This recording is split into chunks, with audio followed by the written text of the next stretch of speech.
Hello students, welcome to my channel. আজ আমরা একটি প্রসেস রাইটিং নিয়ে আলোচনা করব। প্রসেস রাইটিংয়ের বিষয় হলো ম্যাঙ্গো পিকিল। যে ম্যাঙ্গো পিকিল নিয়ে যদি কোনো প্রসেস রাইটিং আসে তাহলে তোমরা কীভাবে লিখবে।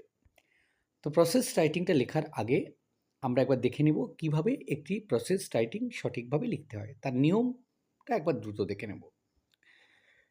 তো প্রথমে কি হচ্ছে, একটা ফ্লো চার্ট দেওয়া থাকবে, প্রতিটা ধাপের উপর একটি করে বাক্য লিখতে হবে। 2 নম্বর, বাক্যগুলোকে সংযোগকারী শব্দ দ্বারা যুক্ত করতে হবে, যেমন at first, now, next, then, thereafter, after this or that, at last, finally, এগুলো যাতে ভাষার ধারাবাহিকতা বজায় থাকে। তারপর লেখাটা শুরু করতে হবে একটা শিরোনাম দিয়ে, একটা ভূমিকা বাক্য থাকবে এবং শেষে একটা উপসংহার, একটা কনক্লুডিং সেন্টেন্স কিন্তু থাকবে। আমাদের কি করতে হবে, ক্রিয়াপদের প্যাসিভ ভয়েস ব্যবহার করতে হবে। ফর্মুলাটা কি থাকবে, প্রথমে সাবজেক্ট বসাবে, সিঙ্গুলার হলে ইজ, প্লুরাল হলে আর, আর ভার্বের থার্ড ফর্ম। তো এই ফর্মুলা অনুসরণ করে আমাদের কিন্তু লিখতে হবে। তো চলো এবার তাহলে দেখে নেওয়া যাক ফ্লোচার্টে কী পয়েন্টস রয়েছে।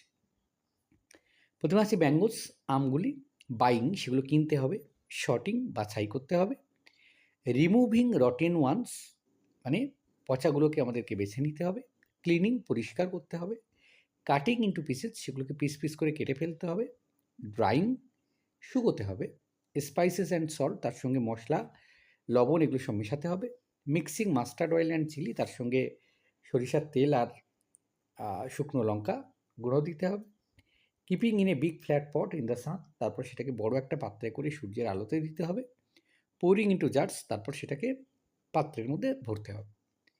তো এবার দেখে নেওয়া যাক কীভাবে আমরা ম্যাঙ্গো পিকিল এই পয়েন্টসটাকে বেস করে লিখব। প্রথমে একটা ইন্ট্রোডাক্টরি পার্ট থাকবে। Mango pickle is a delicious food. Mango pickle হচ্ছে একটা চমৎকার সুস্বাদু একটা খাবার। We can easily prepare it at our homes. এটা খুব সহজে আমরা আমাদের বাড়িতে প্রস্তুত করতে পারি। It is prepare through number of steps. এটা কয়েকটি ধাপের মাধ্যমে প্রস্তুত করা হয়ে থাকে। At first some green mangoes are bought from market. প্রথমে কিছু কাঁচা আমকে কিনে আনতে হবে বাজার থেকে। দেন দে আর শর্টেড, তারপর সেগুলোকে বাছাই করতে হবে। And the rotten ones are rejected, পচাগুলোকে বেছে ফেলতে হবে। আফটার দ্যাট, তারপর the good ones are cleaned and cut to pieces, যেগুলো ভালো সেগুলোকে বেছে নিতে হবে, পরিষ্কার করতে হবে এবং পিস পিস করে কেটে ফেলতে হবে। দেয়ার আফটার, তারপর this pieces are dried for some time in the sun, এই পিসগুলোকে কিছুক্ষণ সূর্যের আলোতে শুকিয়ে নিতে হবে। Meanwhile measured spices, salt, mustard oil and chilli are mixed up with the pieces of mangoes, মানে এই সময়ে পরিমাণ মতো মশলা, লবণ, সরিষার তেল, লঙ্কা, এগুলো ওই টুকরো করা আমের সঙ্গে মিশিয়ে নিতে হবে। Then this mixed up pieces of mangoes are kept in a big flat pot in the sun for some days.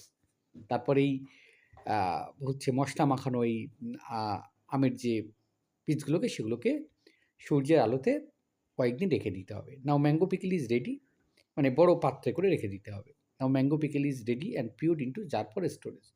এবার ম্যাঙ্গো পিকল আমাদের প্রস্তুত হয়ে যাবে এবং মানে জারে করে আমরা সংরক্ষণ করে রাখতে পারব। তাহলে এই ছিল ম্যাঙ্গো পিকলের প্রসেসিং। আশা করি বুঝতে পেরেছ। ধন্যবাদ সকলকে সঙ্গে থাকার জন্য। দেখা হচ্ছে পরের নতুন কোনো ভিডিওতে।